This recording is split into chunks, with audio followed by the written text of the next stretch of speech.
pada abad ke-16, terdapat sebuah penulisan yang bersejarah ditulis oleh Antonio Pigafetta yang merupakan sarjana dan pengembara Itali tentang pengembaraan yang sangat hebat.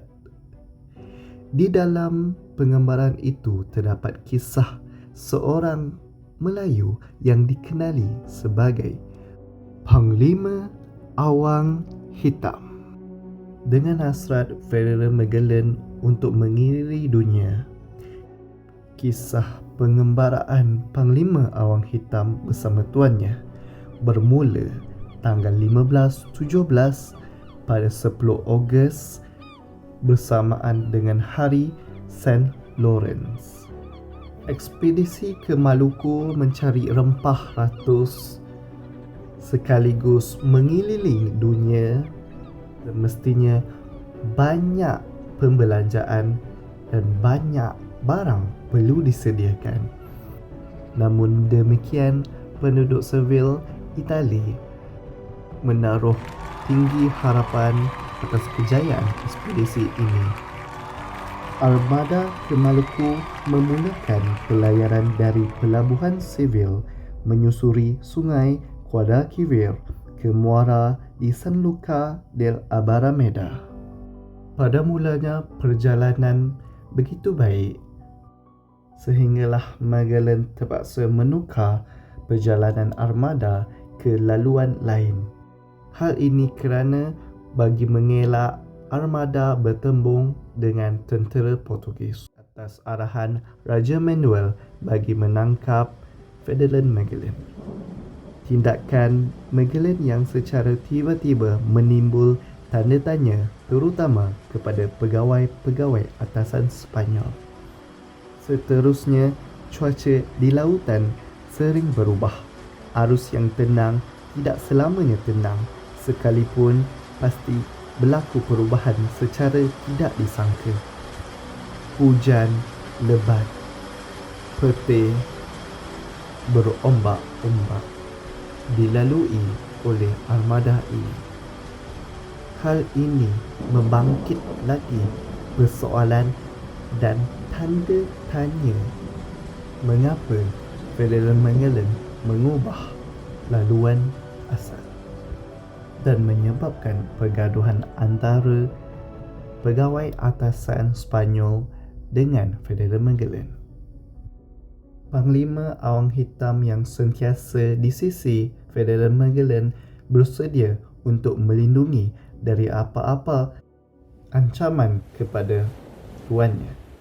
Panjang hari yang berlalu, semakin tinggi kebencian pegawai tinggi Sepanyol. Demikian terdapat beberapa pemberontakan yang berlaku hingga menghabiskan kes pembunuhan, tetapi dapat dipatahkan oleh Ferdinand Magellan dan ramai pemberontak ditangkap dan dihukum berat. Akhir penderitaan melihat daratan di Kepulauan Marinas atau Lot Runas, iaitu Guam, ketika menyeberangi Lautan Pasifik selama 98 hari dari Selat Magellan. Dengan kebolehan Panglima Awang Hitam bagi menutur bahasa, beliau dihantar oleh tuannya ke pantai untuk membeli bekalan makanan. Hari demi hari, Magellan sudah lupa niat sebenar armada ini.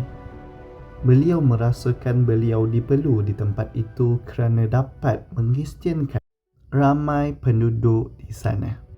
Hanya satu yang tidak mahu, iaitu penduduk Kepulauan Macan yang diketuai oleh Lapu-Lapu. Ferdinand Magellan berasa tersinggung atas keberanian Lapu-Lapu bagi menolak ajaran yang dibawa oleh Ferdinand Magellan. 26 April, pertempuran yang pasti membawa sejarah dengan kelengkapan yang lengkap. Ferdinand Magellan dan tenteranya kalah atas sebab terperangkap dalam perangkap Lapu-Lapu. Tentera Magellan terpaksa mengundur, namun tidak sempat Panglima Awang Hitam untuk melindungi tuannya yang agak jauh daripada jaraknya, Federal Magellan mati dibunuh oleh si Lapu-Lapu. Selepas kematian Federal Magellan, Panglima Awang Hitam dianggap hamba kembali. Ini juga menimbulkan pergaduhan antara armada. Seterusnya, Lapu-Lapu meminta serahkan anggota Sepanyol dan dibuat perangkap dengan jamuan makan, berjaya membunuh 27 anggota Sepanyol. Dan itu adalah kali terakhir Panglima Awang Hitam muncul dalam lipatan sejarah.